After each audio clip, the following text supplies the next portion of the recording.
히브리서 4장 12절 말씀에 근거하여 하나님의 말씀은 사건을 일으킵니다, 이런 제목을 갖고 주의 말씀을 함께 나누겠습니다. 우리가 지난주에는 그리스도인의 갑옷이 바로 기도였단 말씀을 나누었지요. 바꿔 말하면 기도는 그리스도인의 갑옷입니다 말씀을 나누었고, 이번 주에는 기도와 함께 크리스찬의 신학을 이끌어가는 말씀이란 태도의 말씀을 함께 나누기를 바랍니다. 오늘 말씀의 제목은 하나님 말씀은 사건을 일으킵니다, 이런 제목으로 주의 말씀을 함께 나누겠습니다.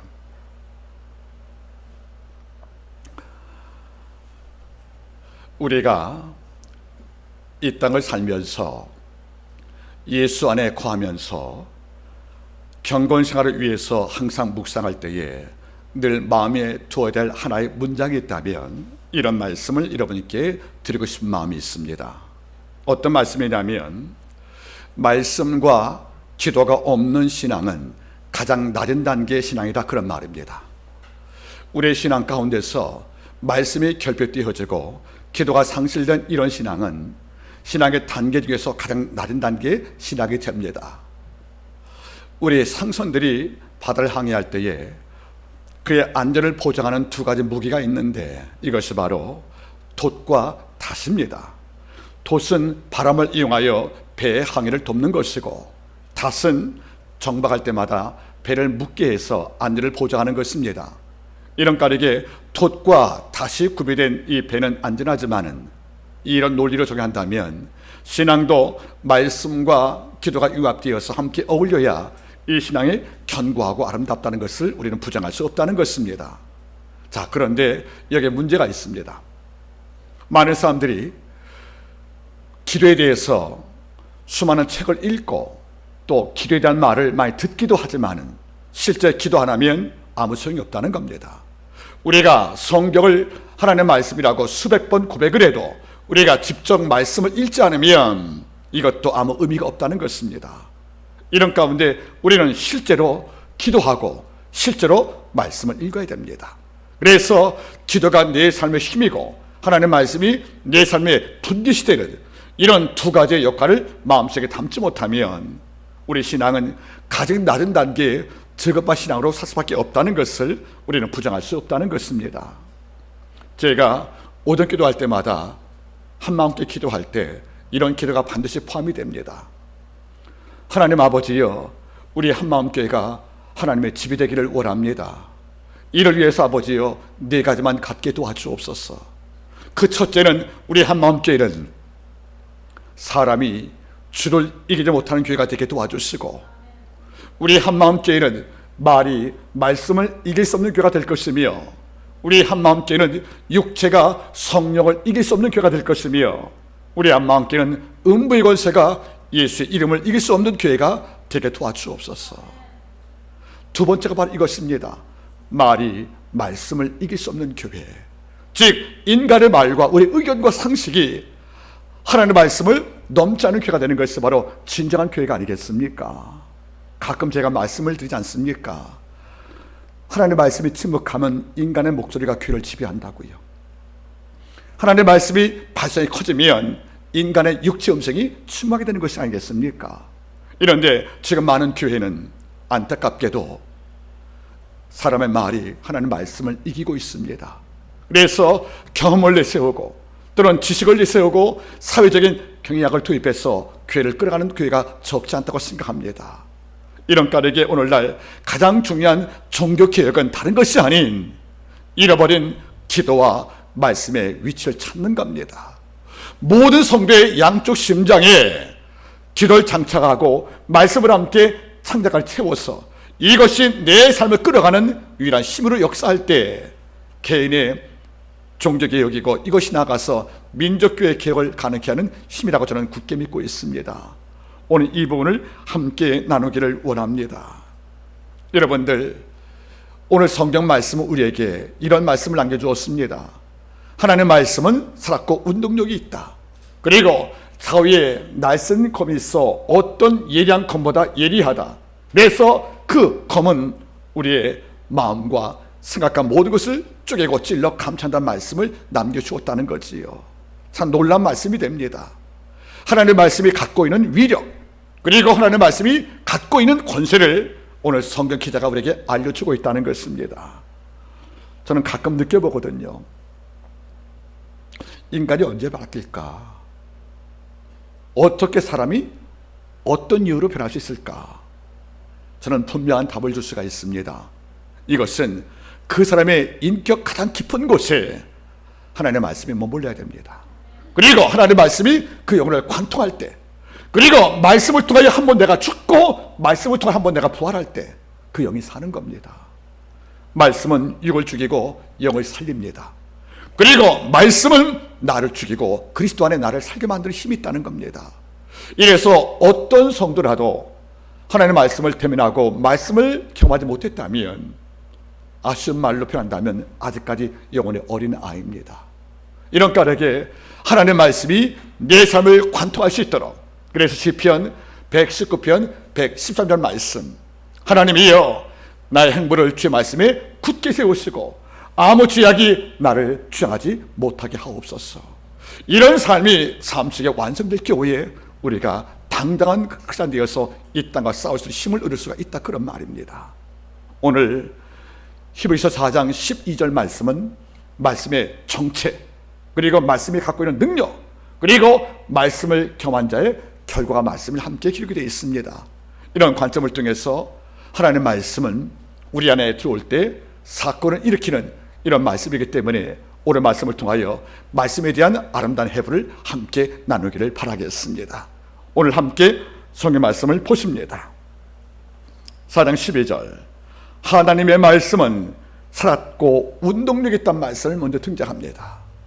먼저 성경 기자는 성령 감도로 어떤 말씀을 줬냐면, 우리가 지금 읽고 있는 이 말씀은 문자지만 이 말씀은 그 본질이 살아있다고 말씀하는 거예요. 글로 수록된 글자지만 이 말씀을 우리가 영어로 읽고 마음을 담을 때 이 말씀은 샀다고 성경 말씀은 언급하는 겁니다. 여러분 한번 여쭤보겠습니다. 샀다는 말씀의 반대말이 뭘까요? 죽었다는 말이 있다는 겁니다. 즉 성경 기자는 뭔가를 염두에 두고 있는 거예요. 하나님의 말씀은 살아있는 말씀이다. 이 말을 바꿔 말하면 이 땅에 어떤 말이 있다는 겁니까? 죽은 말이 있다는 거예요. 설명 한번 해드리겠습니다. 성경 말씀을 썼던 이 당시에 이 땅 최고의 강한 말은 황제의 말이었습니다. 로마 황제의 말보다 강한 말이 없었어요. 그리고 그 다음에 주어진 말이 바로 철학자의 말이었습니다. 바꿔 말하면 교회 밖을 나가면, 아니 교회 안에조차도 황제의 말은 생사권이 있는 거예요.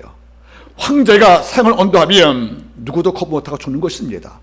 그리고 황제가 사형수에게 사면령을 내리면 이 말은 샀기 때문에 죄인이 살거든요. 그리고 어리석은 왕이 정책을 위해서 철학자에게 자문을 구할 때 철학자의 말은 한 국가의 정책을 결정하는 살아있는 말이었다는 겁니다. 이러니까 그 당시에 많은 사람들이 뭘 느꼈냐면, 황제의 말보다 샀고 운동력 있는 강한 말이 어디 있겠느냐고 다 고백했다는 거예요. 그리고 황제의 정책을 결정하는 철학자의 말보다 이 땅에 힘있고 능력 있는 말이 어디 있냐고 다 이구동성으로 동의했다는 겁니다. 이런데 성경 기자는 그 말이 아니라는 거예요. 황제의 말이 살아있는 말이 아니고 철학자의 말이 운동력의 말이 아니라 하나님의 말씀만이 샀다고 성경 말하는 겁니다. 이 땅에 황제의 권세 있는 말이 생사를 결정할 만큼 힘이 있다고 너희가 느낄지 몰라도 나는 분명히 말한다. 황제의 말도 아버지 앞에서는 죽은 말이라는 겁니다. 철학자의 온갖 귀한 말도 냉정히 따지면 생명을 낳지 못하는 죽은 말이라고 성기자가 강조하겠다는 것이 아니겠습니까? 저는 이 부분에서 떠오르는 성경 말씀이 있습니다. 요한복음 6장 63절 말씀, 살리는 것은 영이니 육은 무익하니라. 내가 너에게 이런 말이 영이요 생명이라. 주님 말씀이에요.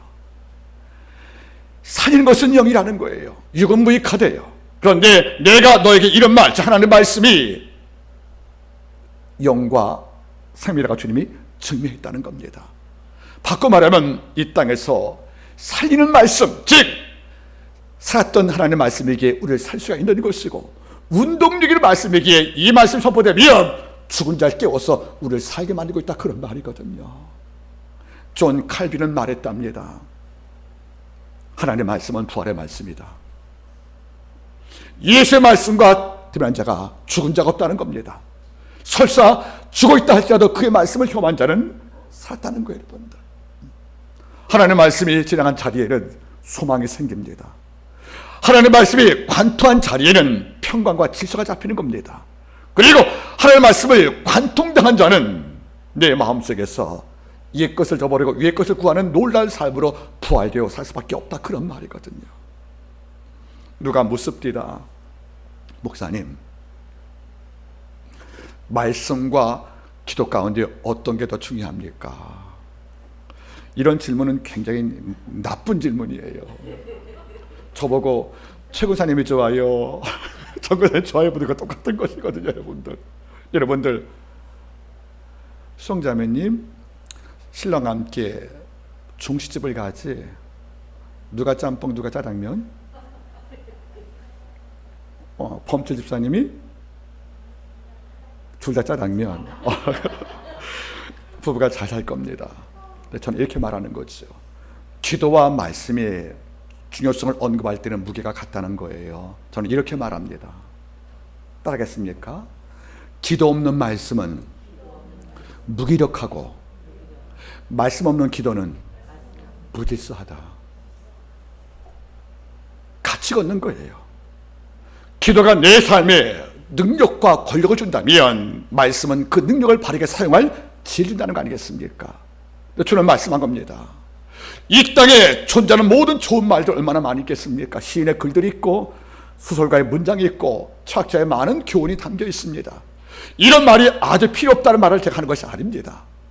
다만 이 땅에 좋은 글귀와 문장과 철학 모든 교훈이 다 필요하지만 죄사함을 주는 거듭남과 영생을 함께 공급하는 진리의 음성은 아니라는 것입니다. 이런 까닭에 주는 분명히 말씀한 것입니다. 내가 이런 말만이 곧 영과 생명이다. 그리고 내가 이런 그 영과 생명은 그 말만이 삶을 살린다고 말씀한 거 아니겠습니까? 여러분 언제 살아요? 여러분 언제 살아요? 낙심할 때 여러분들 여행도 다녀오는 것도 필요합니다. 다녀온 다음에 내가 삽니까? 여통만 남더라고요. 힘들 때 여러분들 층 만나 음식 먹고 담수합니까? 그 여러분 틀tal 말하는 것이 아니에요. 돌아올 때 마음은 개선이 공허하더라고요, 여러분들. 그런데 내가 권고할 때, 마음이 어려울 때 내가 왜 살지? 내가 왜 남에게 잘하고 욕을 먹어야 돼? 왜 남에게 충성을 다하고도 배신당해야 돼? 이런 삶의 미장드로프, 인간 혐오증 때문에 고통을 당할 때 난 사람이 싫어하는 미장드로프라는 말이 있어요, 여러분들. 사람이 싫어지는 거예요. 준 만큼 받지 못하니까 상처받는 것이고요. 그래서 미장드로프라는 인생에서 마음이 권고할 때 친구 만나기도 하고 여행 다니고 여러분들 우리가 음악 듣기도 합니다. 이게 나쁘다는 것이 아니에요. 이런데 이것은 해소와 해결될 수가 없다는 겁니다. 이럴 때 하나님의 말씀을 만나라는 겁니다. 겸손히 무릎을 조아리고 성경을 피라는 것입니다.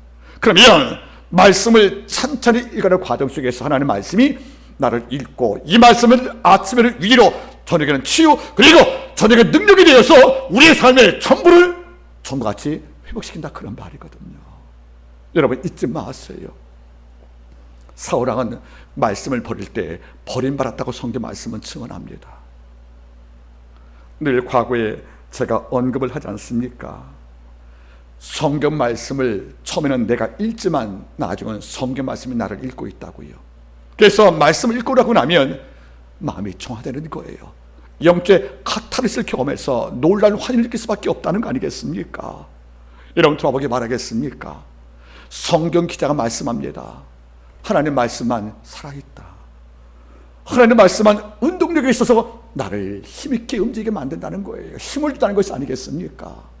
여러분 어떻습니까? 하나님의 말씀을 듣고 묵상하고 여러분들 선포할 때 말씀을 증거하는 그 순간에도 설교자는 스스로 살 수밖에 없는 것이고요. 말씀을 듣는 많은 성도들도 더불어 사는 것이 아니겠습니까? 이래서 주는 말씀한 겁니다. 살리는 것은 영이다. 그리고 이 영은 내가 이룬 말씀이라고 증거하는 것이 아니겠습니까?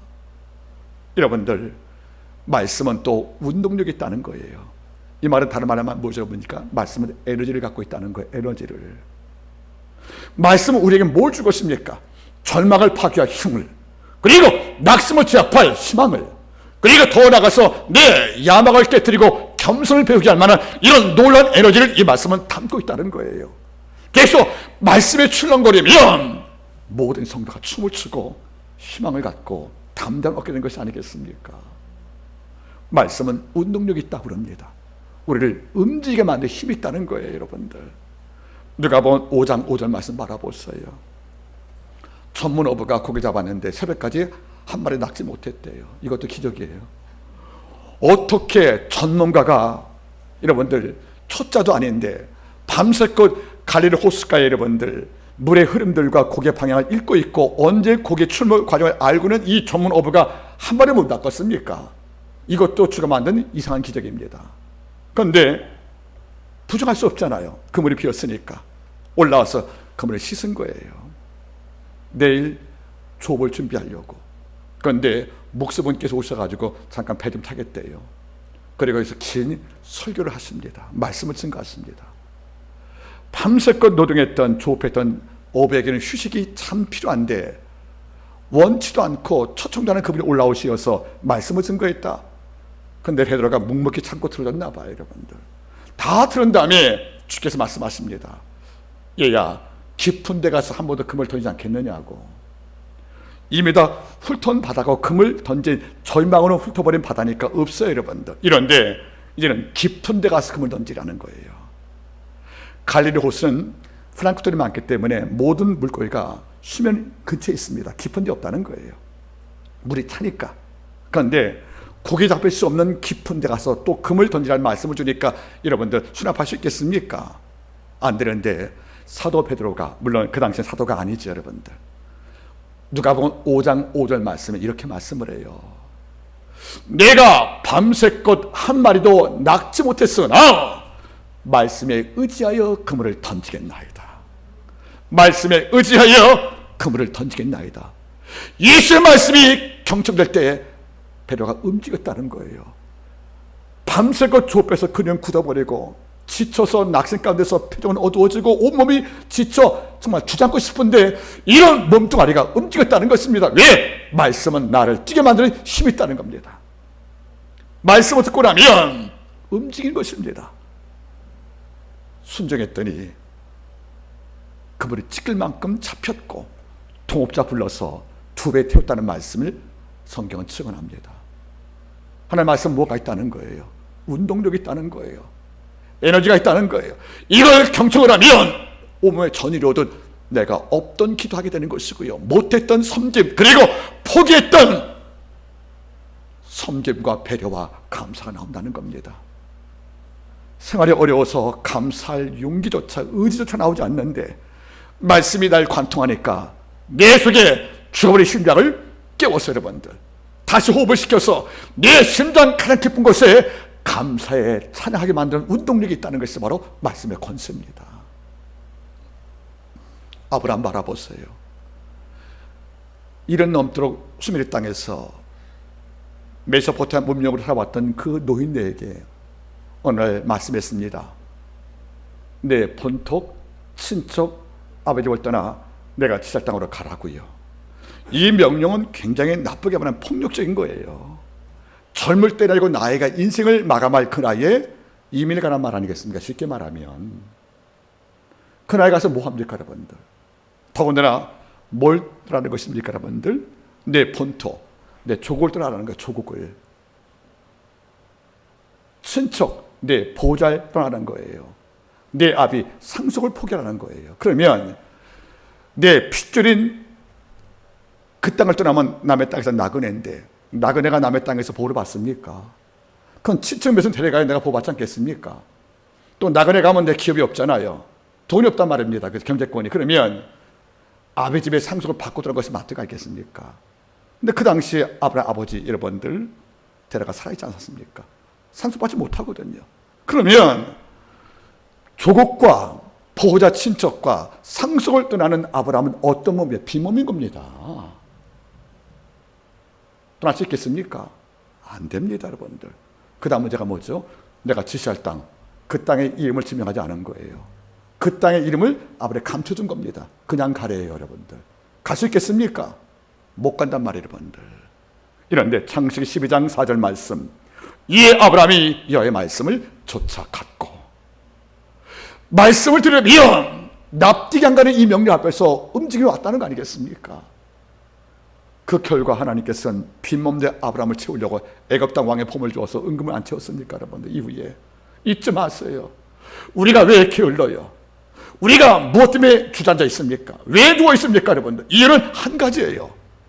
하나님의 말씀이 내 삶의 전부를 장악하지 못해 그런 것입니다. 말씀이 날 장악하면 게을 수가 없는 거예요. 다시 말할게요. 목적이 분명한 학생들은 공부 안 할 수가 없죠. 하나님의 명령을 분명하는 백성은 말씀을 읽고 움직이지 않을 수가 없다, 그런 말이거든요. 오늘 성경 말하잖아요. 하나님의 말씀은 살았다. 하나님의 말씀이 살아있게 너를 살리는 능력이 있다는 것이고요. 하나님의 말씀은 운동력이 있기 때문에 힘을 준다는 것이 아니겠습니까? 시인은 119편 말씀에서 이렇게 고백을 합니다. 주의 말씀은 나의 곤란 중에 이루라. 이 말씀이 아니었으면 나는 벌써 죽었다 말하는 거예요. 주의 말씀은 내게 소망이래요. 이 말씀 안에 내가 죽었다 말하는 것이 뭔지 아십니까? 성경 말씀의 모든 인물들 하나님 말씀을 만난 자입니다, 여러분들. 부탁입니다. 악한 마귀가 제일 좋아하는 것은 먼지 쌓인 성경이에요. 먼지 쌓인 성경 뭡니까? 구원과 계시 말씀을 우리가 한 번도 열어본 적이 없다는 거잖아요. 아버지가 제일 기뻐하는 것은 낡은 성경이래요. 새 성경이 아니고, 머리맡에 말씀을 양식을 삼아 꾸준히 먹을 때 지친 엘리야한테 숯불로 구운 떡과 물 한 병을 주었던 것처럼 우리의 머리맡에 무엇이나 많이 있는 거예요, 여러분들. 옛날 구약의 왕들은 왕될 때 제일 먼저 뭘 했습니까? 하나님 말씀을 등사하여 기록된 말씀을 머리에 두고 잤다 그런 겁니다. 그래서 네 머리가 베개 대신 하나님 말씀에 안식을 줬다는 것이 아니겠습니까? 저는 성경을 읽는 아버지, 어머니, 그 성경 말씀을 함께 따라서 암송하는 자녀가 있는 집이 복되다고 생각을 합니다. 그래서 시인은 말합니다. 복 있는 사람은 악인의 길을 좇지 아니하며 죄인의 길에 서지 아니하며 오만자 자리에 앉지 아니하고 오직 여호와 율법을 즐거워하여 그 율법을 귀하로 묵상하는 자로다. 율법을 즐거워한대. 원문이 뭔지 아십니까? 아프터이나 말이 뭔지 아세요? 춤을 출 만큼 반가워한다는 거예요. 말씀을 듣는 것을, 읽는 것을 춤을 출 만큼 좋은 일을 봤다는 거예요, 여러분들. 그리고 지하로 묵상, 예울게 아이들 옹알이 하듯이 이 말씀을 계속 암송 반복하면서 말씀 나눴다는 것이 아니겠습니까? 여러분들, 지금의 여러분의 성경 말씀, 성경책은 어떤 표정으로 되어 있습니까? 옛날 6년 지난 설교 말씀의 예화를 다시 한번 써도 용서를 바라겠습니다. 어느 목사님께서 신방을 왔다 합니다. 그러니까 그 여성도님께서 목사님께 좀 자기의 경고를 좀 잘 보이시려고 아들에게 부탁했답니다. 아들아, 오늘 예배 드리니까 엄마가 제일 좋아하는 책 한번 갖고 올래? 했더니 애가 막 뛰어가더니 쇼핑 목록책을 갖고 오는 거라고. 쇼핑 목록책. 애들 봤을 때 엄마는 성경보다 쇼핑 목록책을 더 많이 봤다는 거예요, 여러분들. 이게 극단적일지 몰라도 남의 일로 치부할 수 없는 것이 아니겠습니까? 하나님의 말씀은 살았다. 황제의 말이 아닌, 작자의 말이 아닌 우리의 인간의 근본을 바꾸고 내 삶에 힘을 주고 내 삶 전부를 갱생시키는 유일한 권세의 말씀은 살아있는 하나님의 말씀밖에 없다고 성경 기자가 우리한테 분명히 말하고 있습니다. 더 나아가서 하나님의 말씀은 나를 움직이게 하는 부활의 말씀으로 그는 증명했다는 것입니다. 이 말씀이 경험되기를 바라겠습니다. 그 다음 말씀은 이렇게 우리에게 설명을 합니다. 하나님의 말씀은 살았고 운동력이 있어 자위의 날선 어떤 검보다도 예리하여 혼과 영갑이 관절과 골을 쪼갠단 말하지요. 여기서 하나님의 말씀의 표현을 예리한 검으로 표현합니다. 따라하겠습니까? 자위의 날선 얼성 어떤 검보다도 예리하여. 여기서 어떤 검이란 말이 나오네요. 이거는 배경을 알아야 됩니다. 그 당시 이 땅을 지배했던 최고의 강국은 로마였습니다. 로마의 군사 가운데 레기온 집단은 가장 강력한 군대인데 레기온 집단들이 전쟁을 나갈 때 차는 칼이 있습니다. 이게 단검인데 약 길이가 1m 안쪽이에요. 이 칼 두 개를 꽂고 있거든요. 그래서 백병을 행할 때 레기온 군사가 잡은 칼로서 적군을 찌르고 살해하는데 그 칼이 얼마나 견고한지 꺾을 수가 없다는 거죠. 그 레기온 로마 군사의 손잡이에 있는 그 검의 이름이 글라디우스입니다. 글라디우스에 걸리면 다 죽습니다. 날카롭고 단단하고 양날의 검이 있으니까 스쳐도 여러분들 혈관이 터지거든요.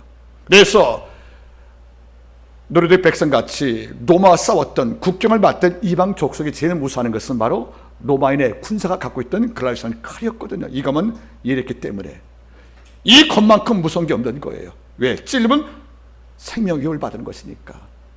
그래서 그 당시에 백성은 어떤 말이냐면 글라디우스라는 검은 날카로워, 이걸로 우리는 싸워서 우리 이길 수가 없어 하는 이런 체험이 있다는 거 아니겠습니까?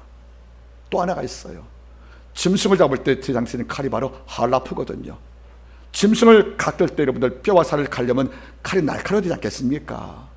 그래서 여러분들 제자의 칼은 할라프를 갖고 나서 짐승을 도축을 하고 신께 제물 드리기 위해서 각을 뜰 때 뼈와 살을 다 발라버린단 말이에요. 여러분들 그렇죠?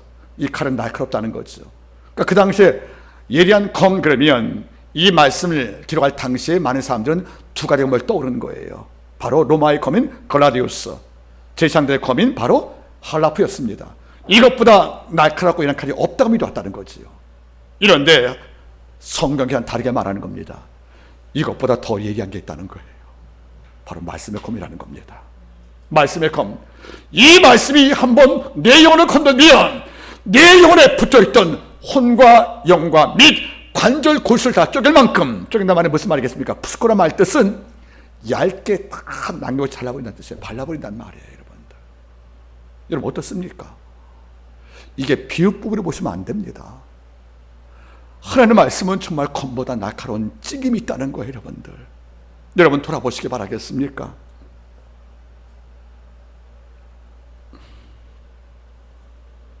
저도 젊을 때 제가 쓴 글이 있잖아요. 사랑의 위독하다에서 어떤 글이 있습니까? 깨진 것은 위험하다. 아무리 좋은 컵도 깨지면 이게 흉기가 되거든요. 이게 날카롭지 않습니까? 거울이 아무리 예뻐도 깨지면 거울 자체가 흉길 수가 있다는 거죠. 그래서 깨진 거 위험한 거란 말입니다. 그런데 아무리 유리라도 컵이라도 칼보다 못하거든요. 그런데 오늘 기자가 말하는 거예요.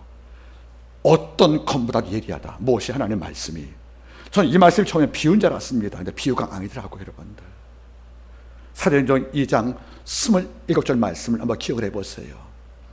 예수를 십자가를 달았던 백성들이 자기는 옳았다고 생각하고 잘 지내왔는데 성령을 받은 사도 베드로가 예수를 십자가에 넘긴 그 광장에서 말씀을 증거합니다. 너희가 죽인 예수를 하나님께서 주와 그리고 삼았다고 말씀을 다 증거하고 이 말씀을 다 경청할 때 사도행전 2장 27절 말씀이 이렇게 나옵니다. 저희가 이 말씀을 듣고 마음에 찔려가로되 형제여 우리가 어찌할꼬. 말씀에 뭐 있다는 겁니까? 찔렸다는 겁니다. 여러분들, 예수님은 십자가 달리고도 아무런 죄 없다고, 우리는 옳은 일 했다고 스스로 자유했던 이런 자가 언제 마음에 찔렸습니까? 사도 베드로가 말씀을 증거할 때 너희가 죽인 예수가 하나님의 아들이었습니다. 당시들이 그렇게 사모했던 제사법의 완성에도 예수가 오셨는데 당시 우리가 죽였으니까 회개하라고 외칠 경우에 이 말씀을 들었던 많은 백성은 듣기는 귀로 들었는데 찔리긴 심장이 찔린 거예요. 이게 성경 말씀이에요. 하나님 말씀은 내 귀로 듣지만 이걸 역사하면 내 심장이 찔린 것입니다. 어떤 검이 아플 수밖에 없다는 거예요. 너무 아프니까 뭐 없을까? 형제여 우리가 어찌할꼬 하고 묻지 않습니까? 여러분, 말씀을 듣고 찔려본 자는 말씀의 권력을 알게 되는 거예요. 여러분 잊지 마세요. 아무리 현명한 사람도 오만과 고집이 있기 때문에 타인이 아무리 잘못을 권고해도 안 들어요. 여러분 잘 보세요. 우리의 자녀가 내가 몸으로 낳았지만 자식이 말 들읍니까? 부모가 가슴을 치고 비명을 치를 만큼 잔소리해도 안 들어요. 그들은 말하는 거죠. 엄마가 뭘 하냐고. 나이 들어보세요 여러분들. 왜 엄마가 울었는지 아빠가 울었는지 그때 알 겁니다. 부모가 설사 가슴을 치고 이야기해도 못 들어요, 여러분들. 근데 그런 자녀가 언제 바뀌느냐? 약간 철들 다음에 하나님의 말씀을 만날 때입니다. 어느 순간 주의 말씀을 듣다 보니까 하나님의 말씀이 나를 읽고 있네요. 그리고 어느 순간 말씀은 귀로 경청했는데 이 말씀이 귀통하여 내 심장을 따을 때 이 말씀이 내 속에 혼과 영과 관절 골수에 묻어있던 악한 생각들, 그리고 위선들, 이런 교만들, 이 모든 것을 칼로 다 발라버려서 찔러버리기 때문에 내가 아플 수밖에 없다는 거예요. 이런데 이런 아픔이 나를 살린다는 겁니다. 말씀을 듣고 아파한 자는 사는 거예요. 그리고 말씀을 듣고 울어본 자는 포하는 겁니다. 그리고 말씀을 듣고 몸부림을 쳐본 자는 아버지가 그를 살린다는 것이 아니겠습니까? 우리는 느헤미야 8장 9절 말씀을 알아요. 포로 끝나고 돌아와서 성벽을 지었어요. 그리고 7월달 초막절을 맞이해서 광장에 다 모였습니다. 그런데 누가 말하는 거예요? 느헤미야한테 하나님의 말씀을 읽어달라고. 이러니까 느헤미야는 예언자지만은 행정가기 때문에 설교의 은사는 없었는가 봐요. 그래서 누굴 불렀습니까? 에사를 불렀어요. 그 나무 강대에 올라가서 주의 말씀을 폈답니다. 백성이 다 일어났대요. 그리고 말씀을 읽었답니다. 그런데 이방 땅에서 오래 살다 보니까 히브리 말 성경을 이해를 못하니까 느헤미야가 에사가 옆에다 레위 족속 세웠다는 거죠. 20명의 레위 족속에 세워서 에사가 말씀을 읽어주면 그들 말로 번역해 준 거예요, 레위 족속이. 그런데 성경은 이렇게 말합니다. 저희 백성이 율법 말씀을 듣고 다 우는지라. 저희가 율법 말씀을 듣고 다 우는지라. 원문은 가슴을 치고 이끌하니까 통곡했단 말이에요. 오랜 세월 동안에 무덤덤하게 살아왔던, 오랜 세월 동안에 그저 내가 옳다가 살아왔던 이 백성이 언제 치고 울었냐면 저희가 율법 말씀을 듣고 가슴을 치고 울었다는 말씀이 성마 증언되지 않겠습니까? 이러니까 너무 놀랐던 에사와 느헤미야 하는 말이 뭐죠? 오늘 성일이니까 울지 마라. 여호와를 기뻐하는 것이 너희 힘이라는 말씀이 저기 있지 않습니까? 여러분 잊지 마세요. 언제 울었습니까? 말씀을 들을 때였습니다. 그리고 언제 아파했습니까? 말씀을 찔 때였다는 거죠. 그러니까 이 땅에 하나님 말씀보다 이란 검이 없다는 것이 바로, 칼이 없다는 것이 바로 오늘 성경 말씀의 저자의 권고란 말 아니겠습니까? 여러분 죄송한 질문 한번 드려볼게요. 말씀을 듣고 언제 울어봤어요? 말씀을 듣고 마음에 찔려서 말씀 날 때린 애가 아니라 말씀이 날 찾아와서 나를 혼내시고 나의 심장을 교훈하시니 하고 그 말씀에 부복하여 아버지 앞에 엎드려서 여러분들 참여한 경험이 언제 있었습니까? 여러분들 요시야 왕이 있답니다. 열왕기하 22장 이어 나오는데 요시야 왕은 아버지가 아몬 왕이었어요. 아주 악한 왕이었습니다. 이런데 하나님이 자식을 보고 주었는지 요시야 같은 착한 왕이 태어난 거예요. 아몬 왕 사망에 8살 때 왕이 됐어요. 16대 왕으로. 그런데 요시야 왕이 왕 된 다음에 고민을 합니다. 왜 우리 아버지 아몬이 통치할 때 이 땅에 이렇게 기근이 많이 왔고 전쟁이 많이 왔을까 하고 궁금했는데 그 옆에 hil기야 제사장과 훌다라는 예언자가 있었는데 그래 영적 종을 받고 살다가 어느 날 그가 26살 때에, 정확히 말하면 16세 때부터 여호와를 구했고 26살 때 성전 청소를 시작합니다. 왜? 성전이 먼지가 쌓여있으니까 부탁한 거죠. 성전을 정화시켜달라고. hil기야 대제사장이 성전을 청소하다가 뭘 발견합니까? 율법 두루마리 말의 말씀을 발견한 거예요. 이걸 갖고 와서 요시야에게 줍니다. 이 왕이 이게 뭡니까? 그러니까 찾아보니까 하나님 말씀 같은데 한번 읽어보시겠습니까? 하고 부탁할 때 열왕기하 22장 11절 말씀 알아보시면 요시야가 이 말씀을 읽어요. 성경이 이렇게 표현합니다. 요시야가 두려운 말씀을 읽고 마음에 감동을 받아 마음을 찢고 통곡하더라. 성전 개혁을 이룹니다. 그래서 유월절을 다시 시작을 하고 우리가 여호와께 버림받은 것은 유월절을 포기했고 모세 계명을 우리가 포기했구나 하고 드디어 알게 되었고 가슴을 치고 울 때에 아버지가 희망을 주었거든요. 우리는 가끔 조선의 개혁군의 정조를 생각하지요. 정조가 그분께서 49에 이 땅을 떠나셨습니다. 그런데 요시야 왕은 39살 때 기원은 609년에 무기떼에서 사망하셨어요. 전사했습니다. 너무도 아깝지 않습니까? 우리가 정조를 아까워하듯이 정조가 좀 더 샀으면 그의 아들 정말 제르초보다 순조, 그의 손주 여러분들 헌종, 철종, 고종, 순종까지 나라 많은 과정 격차할 수가 있는데 정조를 끝으로 그의 주렸던 말 여러분들 순조도 여러분들 치르지 못했고요. 헌종도 마찬가지고 그 아들은 철종도 마찬가지고 여러분들 그 밑에 고종도 마찬가지고 순종도 마찬가지고 27대 조씨 이제 왕조가 끝난 이유가 뭔지 아십니까? 개혁군주 정조가 너무 일찍 사망하신 거예요. 이런 안타까움이 있는데 이 말의 안타까움이 이스라엘 백성도 있는 겁니다. 요시아가 좀 노래서 왔으면 39살에 갔으니까. 그런데 놀란 게 뭔지 아십니까? 계획을 다 이루고 사망을 했지만 놀란 게 나와요. 열왕기하 23장 25절 말씀 알아보시면 요시아 왕의 행적을 하나님은 이렇게 말씀을 합니다. 요시아 같이 마음을 다하고 성품을 다하고 뜻을 다하여 여호와를 향하여 모세의 율법을 온전히 주장한 임금이 요시아의 전에도 없었고 그 외에도 없었다고 말하는 거예요. 요시아가 여호와를 온전히 섬겼단 말이 나옵니다. 그 이유가 뭔지 아십니까? 실기야 대장이 우연히 발견한 두루마리의 말씀을 읽고 충격을 받은 거예요. 말씀을 읽어보니까 이 땅이 왜 하나님께 버림받았는지, 그리고 말씀을 읽어보니까 이 땅의 살 길이 무엇인지를 알게 되었다는 것입니다.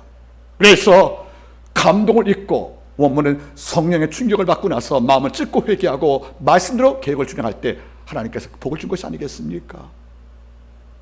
하나님의 말씀 읽으면 내가 감춰둔 위선이 내 홀에 붙어 있었습니까?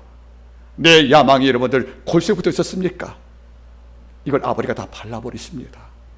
다 잘라버리고 가장 맑고 투명한 영으로 아버지가 날 만들기 때문에 따라하십시오. 말씀이 듣기 전에 무거웠던 영혼의 체중과 말씀 이후에 청량해진 영혼의 맑음을 경험할 것이다. 말씀을 듣고 나면 상상할 수 없이 뭔가 설명할 수 없지만 영혼이 맑아지는 거예요.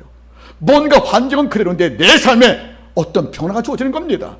옛날 같으면 환결할 때 반은 체념을 했고 반은 원망을 했는데 말씀을 듣고 나면 환경이 사실 바뀌었는데 내가 바뀐 거예요. 그래서 큰 산이 뭘로 보입니까? 평지로. 바다가 홍해를 육지로 본다는 뜻이에요. 여러분들 부탁입니다. 여러분들 하나님의 말씀은 이런 힘을 내재하고 있다는 것을 오늘 말씀해 주었다는 것이죠. 한번 다시 읽겠습니다. 4장 12절 하나님의 말씀은 살았고 운동력이 있어 자위의 날선 어떤 것보다 예리하여 혼과 영과 및 관절과 골수를 찔러 쪼개기도 하며 또 마음의 생각과 뜻을 감찰한다. 말씀은 감찰 기능이 있다는 거예요. 감찰이 뭡니까? 살펴서 죄와 악을 결정한다, 그런 말이에요. 여러분들 하나님의 말씀을 읽지 않고는 회개 못합니다. 세상에 그 누가 권고해도 귀에 안 들어오는 거예요. 이런데 겸손히 말씀 앞에 귀를 기울여보십시오. 여러분들 말씀이 내 심장을 장악을 하면 그 순간부터 내가 감추었던 생각, 뜻이 이게 잘못되었다고 아버지 앞에 신할 수밖에 없다는 거예요. 육신의 말들이 들려올 때 변명으로 날 방어했지만 아버지 말씀을 들을 때는 방어가 안 되는 거예요. 여러분들 그래서 따라왔어요. 밤마다 여호와께서 내 심장을 뭐 한다고요? 교훈하신단 말이에요. 여러분들 여러분 잊지 마세요. 말씀의 기능은 때로 힘을 주기도 하고 말씀의 기능은 진리를 알게 하기도 하고 말씀의 기능은 하나님을 알게 하는 지식도 주지만 때로 말씀의 기능은 한 가지는 우리의 속에 감춰진 죄를 노출시키는 이런 엄청난 감찰 기능이 있다, 그런 말이에요.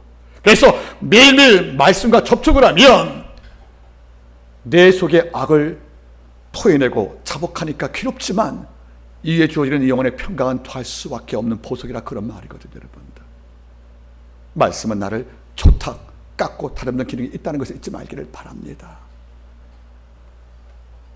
가끔 전 느껴봅니다. 성경 말씀을 읽기를 시도하고 실증을 내는 성도를 볼 때마다 떠오르는 말이 있어요. 여러분들